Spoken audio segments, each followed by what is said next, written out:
You are listening to American Ambassadors Live, the podcast on international affairs sponsored by the Council of American Ambassadors in Washington, D.C.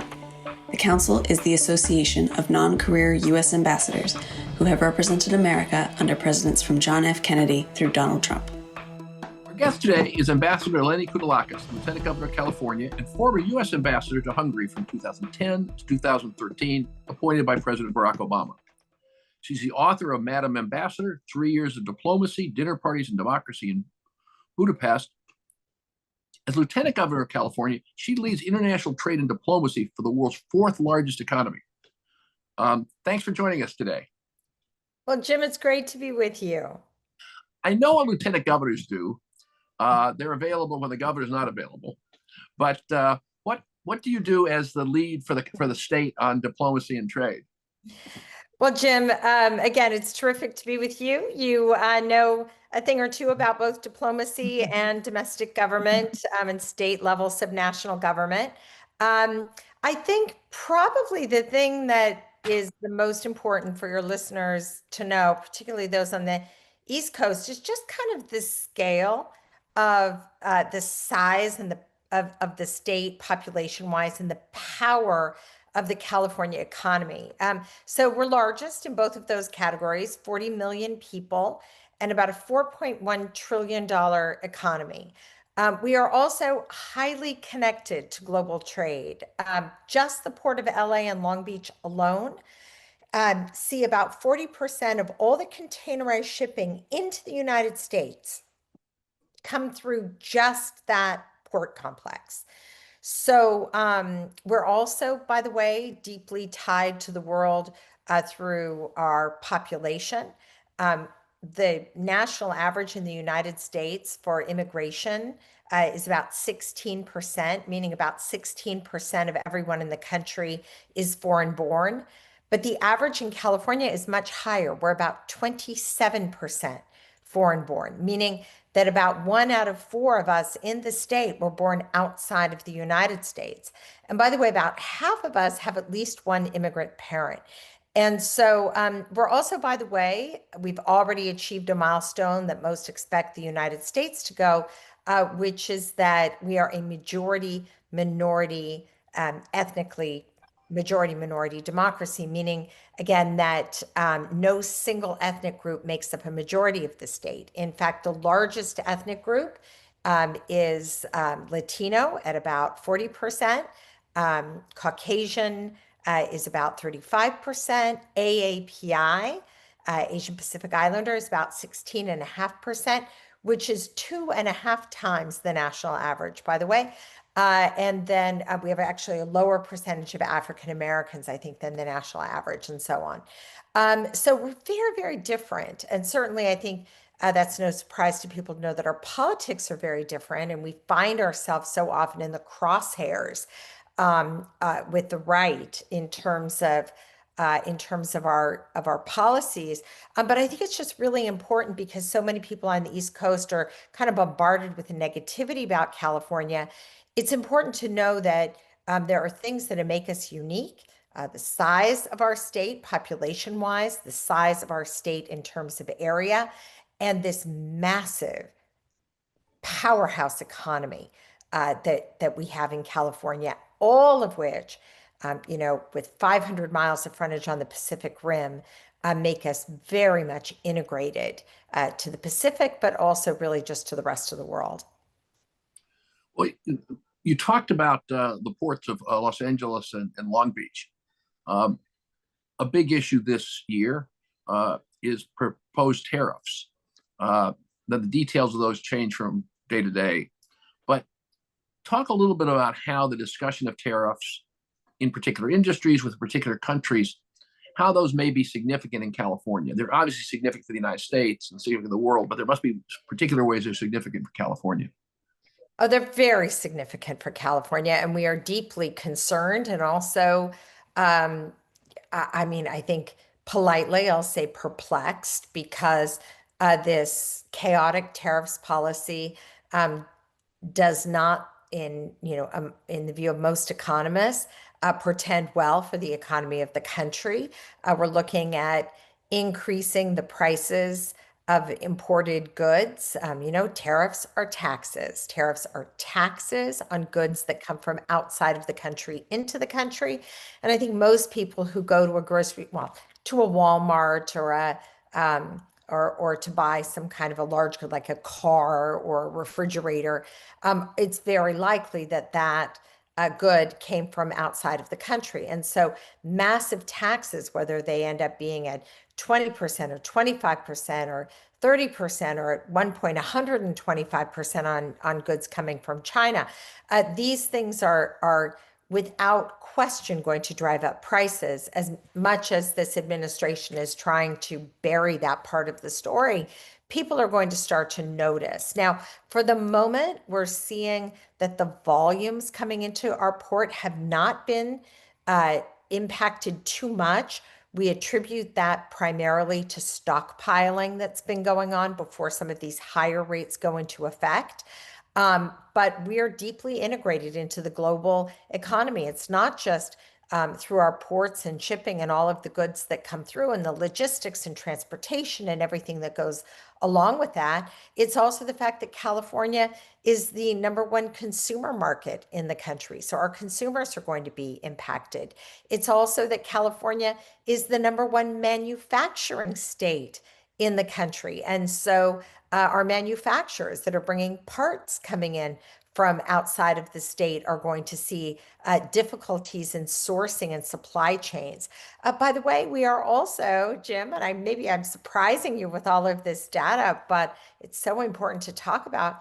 We are the #1 agriculture state in the United States. And so our farmers are being impacted by tariffs. Once supply chains move, it's very hard to get them back. We're experiencing that right now with Canada and California wines. Canada has a retaliatory tariff in place right now on imports from the United States. One of those is wine. The overwhelming majority of wine imported by Canada into their country comes from California, and our wineries are suffering. But this again, it's multiplied by everything, dairy products to tree nuts and fruits. 30% of all of the vegetables that are consumed in the United States come from California. 75% of the fruit and tree nuts consumed by Americans here in our country come from California. So we are massively producing products for domestic consumption, but also for export. So small businesses are impacted more than any others, but ultimately prices are going to go up. Businesses are going to be hurt.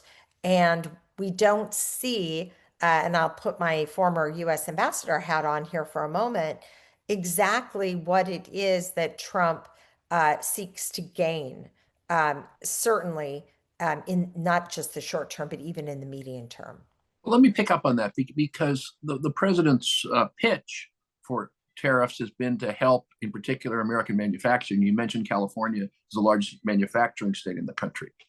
What are you hearing from manufacturers in California in terms of whether they see potential upsides in terms of some of the tariffs that are being proposed? Or maybe they don't. I just don't know. What are you hearing? Jim, I think that, there's nuance here, right?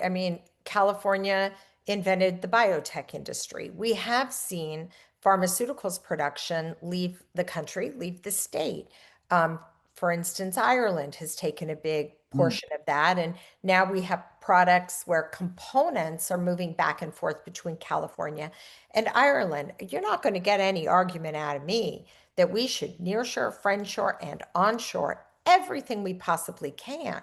But you can't flip a switch overnight and expect that to happen. It's just infeasible. Certainly, we all know the big story about computer chips. That's just not going to happen overnight, which is why the Biden administration investing in onshoring, but with a real plan to get there, particularly for components related to technology.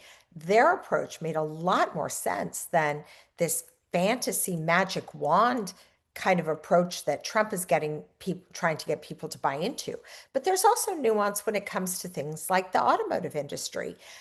We have seen an evolution over the years of automobile construction, which California has a big portion of it, but other parts have been, in Michigan and that part of the country rely very much on the relationships that's grown between the United States and Mexico, where components very often will go back and forth over the border 5-6 times in the production of a car. Again, flipping a switch or expecting that you can just change this overnight is just irrational. And I want to give you one other example where this just doesn't make any sense whatsoever. So every year through the port of Hueneme, another one of our ports that even most Californians may never have heard of, we import and process and distribute about 5 billion bananas. You can't grow bananas in the United States. And so the costs of those kinds of items go up. And at the same time, we're producing something like 80-90% of the world's almonds. And while those relationships are in place and those supply chains are in place, this is a great benefit to California growers. By creating these tariffs wars, what ends up happening is supply chains start to move. Other countries see the opportunity and they just start growing almond orchards. And once those supply chains move, they never come back, or very difficult to get them back. So this is how we're experiencing it. We think it is absolute utter folly.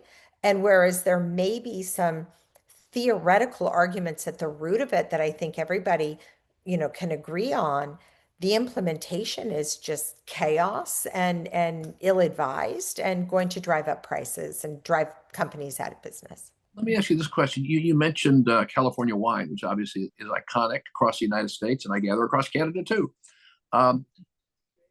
What other industries, if any, have you seen affected so far by these tariff initiatives, as opposed to the future? I'll tell you, Jim, it's everything. It's everything. Everywhere I go, I'm talking to businesses that are marking everything up. I tell you, I'm a little bit of a sometime golfer, and I was at our little local golf place, and they said they've just instituted across the boards. They've raised the prices on absolutely everything in the store, because they don't really know what the impact of such dramatic price increases are likely to be. Gotcha. So if you're a large enough company, if your clientele can afford the difference, maybe you're going to be okay. Small companies, it's everything. Components for manufacturing, other kinds of supplies for their supply chains, and their ability to stay in business if they increase their prices, if their customers don't have that kind of bandwidth to be able to pay more. Let me ask one more question on trade, and then I want to move on to some other topics. Do I presume correctly that Mexico is California's largest trading partner, or who are the major trading partner countries with California? Sure. Well, China and Mexico are the two largest. We also have quite a bit of trade with Canada, with Japan, with Korea on agriculture products, and quite a bit with Europe as well.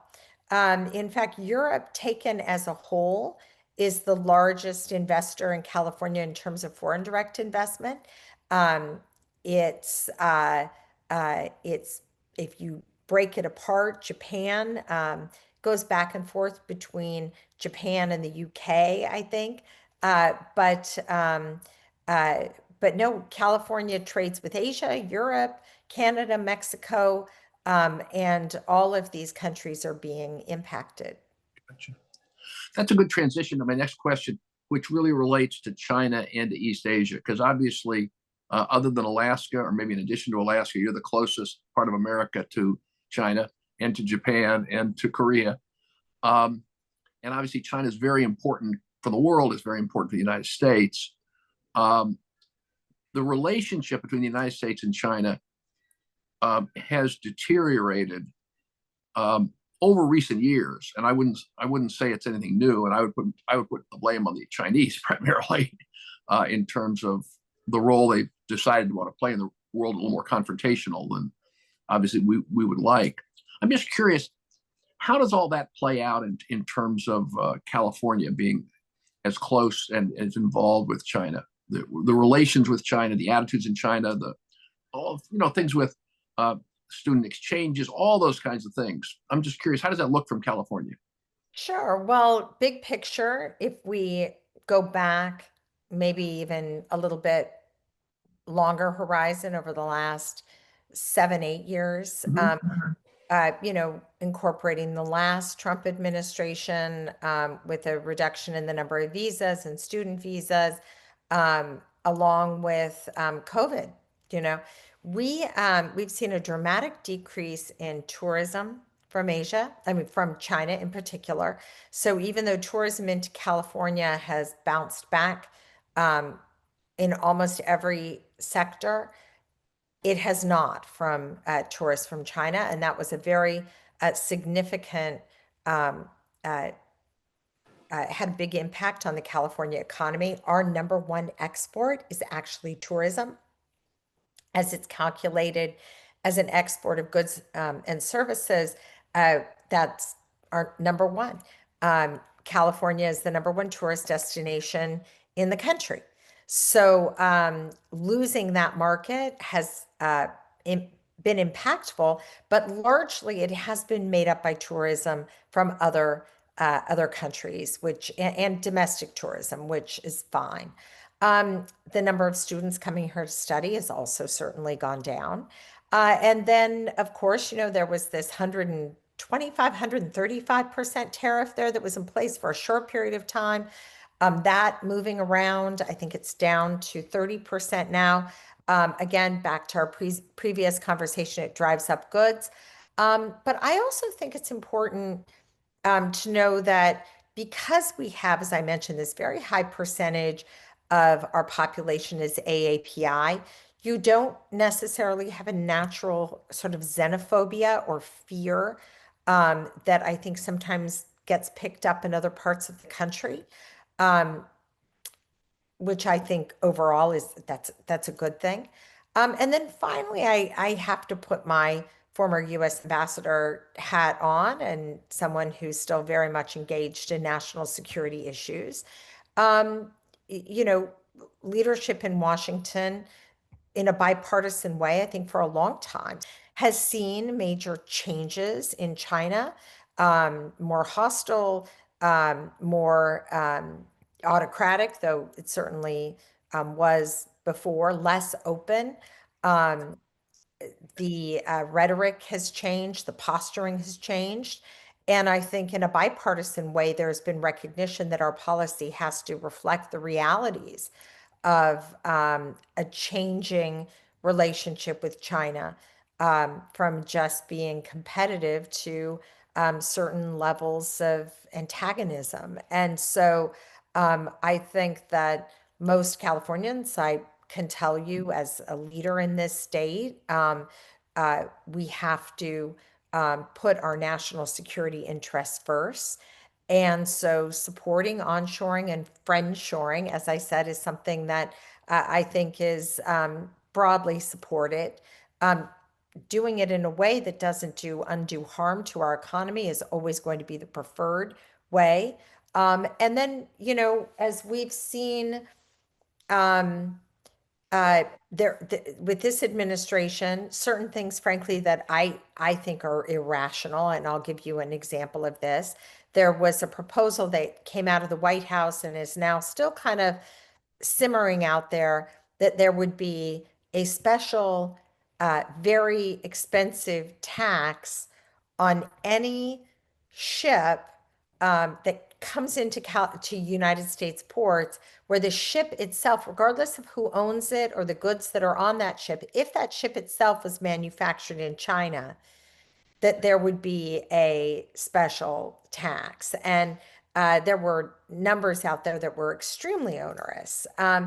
that doesn't make any sense. I'm Greek American, there are a lot of Greek ship owners. If they happen to have in their fleets ships that were manufactured years ago in China, why should they be penalized if they're bringing in products from Europe?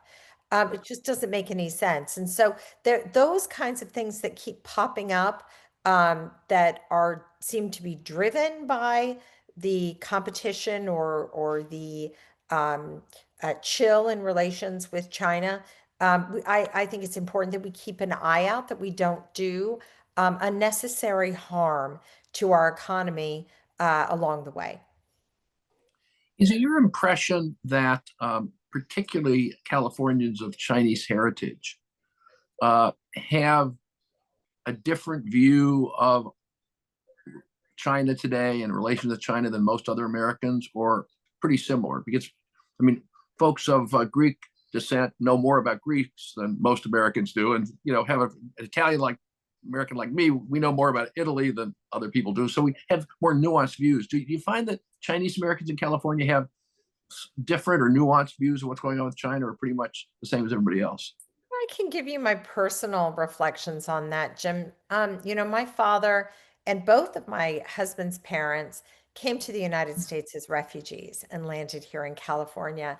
My dad started out as a farm worker, and then he worked his way through college at Sacramento State as a waiter in the governor's mansion. So this is it's an extraordinary story, but it's also a California story.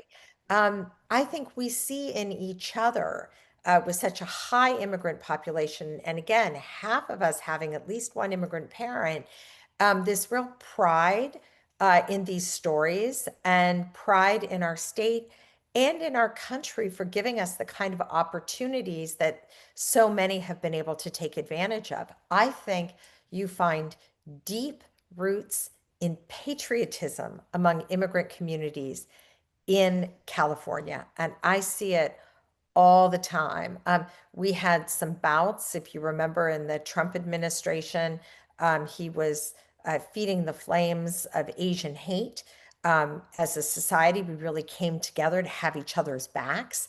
And what I saw in those anti-Asian hate rallies were a lot of immigrants or immigrant communities, sometimes, ethnic, AAPI or Chinese, many, many generations here from the earliest days of building the railroads, and this real intense patriotism for our country and for the state of California. So I think that is the overwhelming sentiment.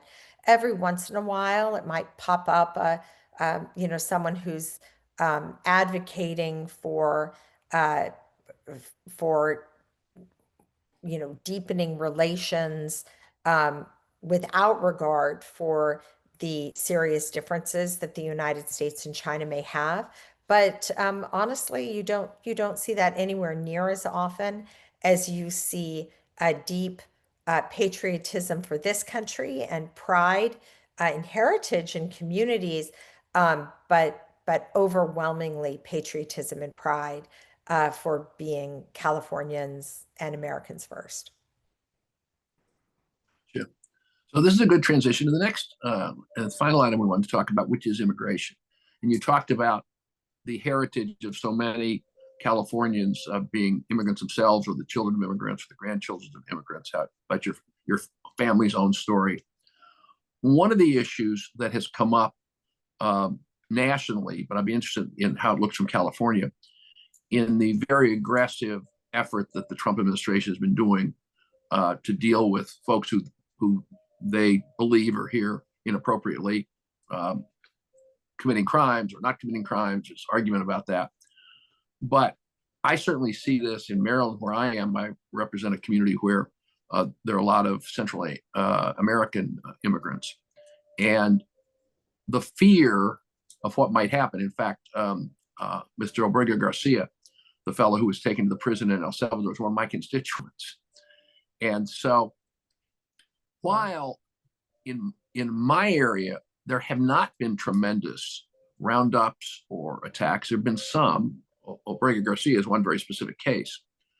But the fear of it certainly has had some impact, visual impact that we can see in the community and the economy. I'm just curious, given the much higher immigrant population in California, particularly Latino immigrant population, and the industries that are dependent on workers, what have you seen in California in terms of the impacts of the administration's policies on the economy in California? Well, first, let me just say it is shameful, it is cruel, it is unwarranted, and it appears to be designed for as a show circus. Um, the uh, the things that we have seen in California with this administration are, in my view, stark contrast to the things that have made the United States great, which is that we are a nation of immigrants. Unless you are Native American, your family came from somewhere else. And we have held up our history and our pride in birthright citizenship, our pride in being an open society that's tolerant of different ethnicities and religions. And, we've held that up as the greatest strength of our country for generations.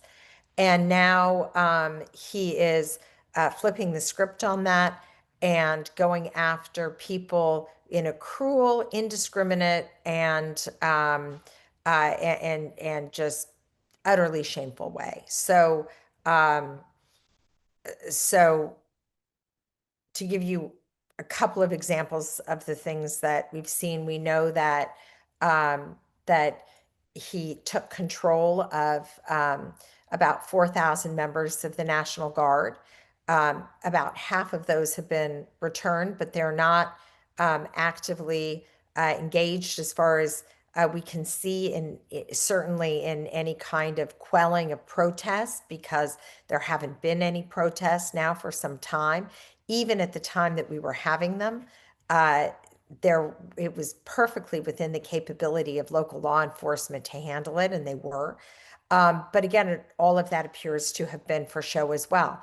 We have videos of unmarked cars with agents who are in civilian clothes and are wearing face masks, but holding high-powered weapons, pulling over and snatching people off the streets and putting them in their car and taking them away without showing ID, without any real verification that they're even federal agents. We also know that he appears to be cherry picking where he wants these raids to occur. So when certain farmers who voted for him were speaking out saying, hey, we need undocumented people to be able to pick our crops, it seems as though raids in some places have stopped.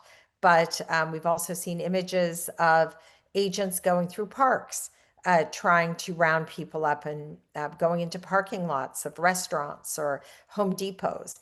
And we also know that in Southern California, that about 70% of the people who have been detained and taken into custody have no criminal history whatsoever. So what the impact is, first and foremost, I think it is utterly shameful. And as someone who represented the United States, I think that we're all going to have to deal with the outfall of how this appears to the world and what it does to our reputation.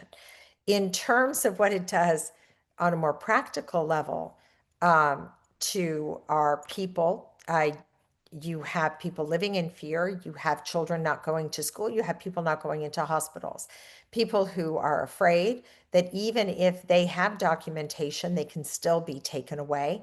We have seen incidents of US citizens or green card holders or others with status being taken into custody.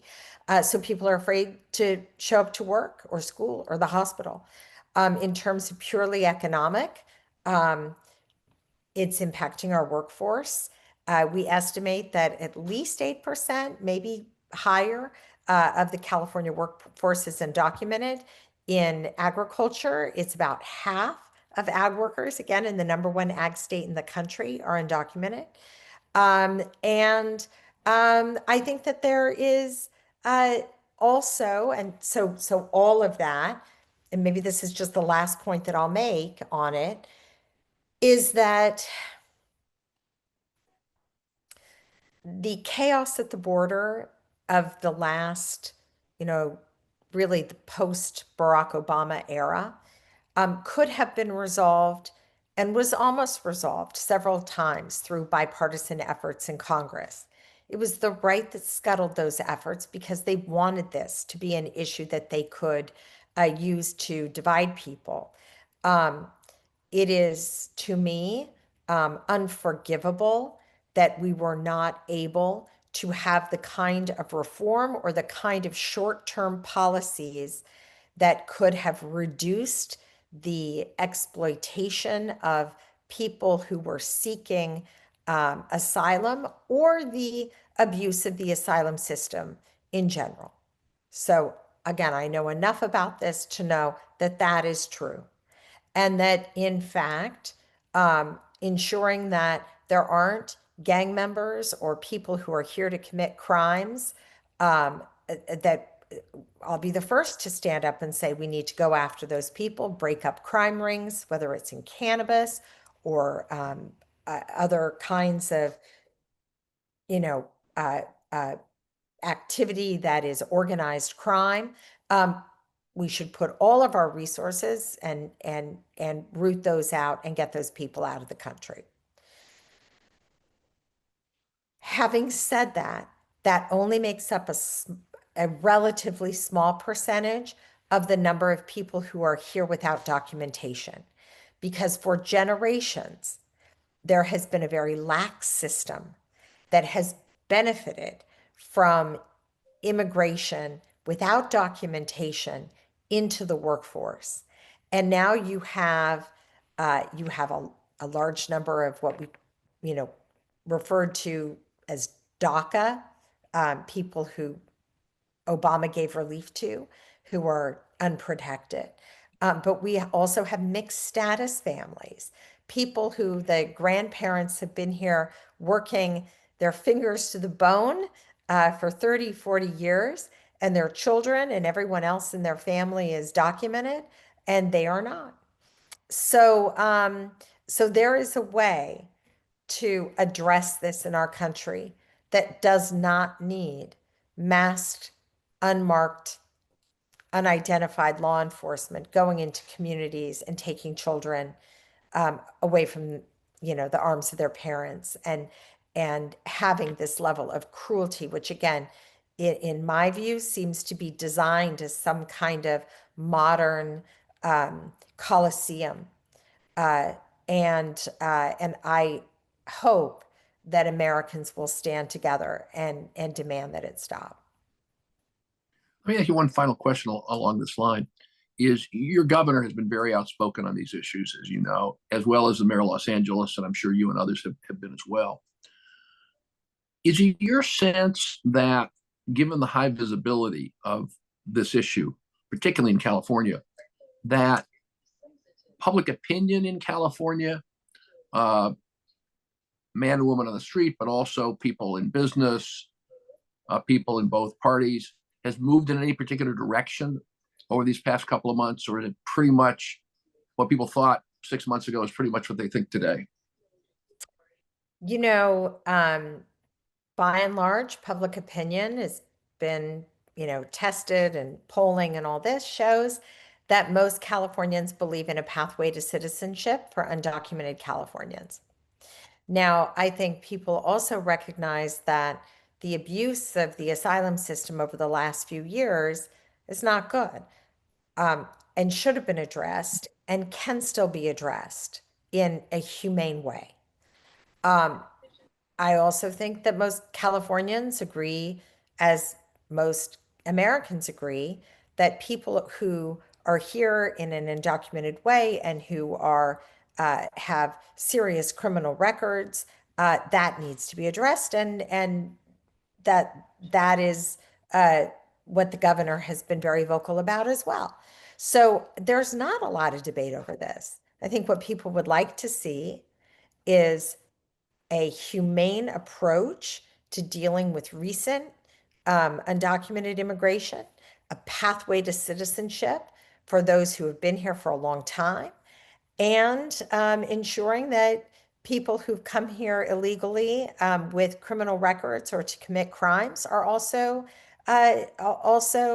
addressed and sent home. I think that across the state, there's so much agreement on those things that it's not being debated particularly. Overwhelmingly, what we're hearing from Californians is the cruelty has to stop.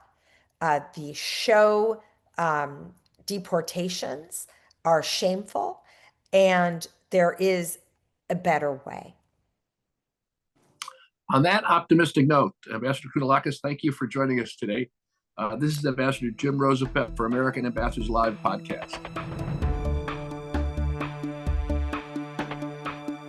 This has been the American Ambassadors Live podcast. To hear more from us, subscribe to the American Ambassadors Live podcast and leave us a review. Tweet us your thoughts on this week's episode and tag us at AMER Ambassadors using the hashtag AmbassadorsLive.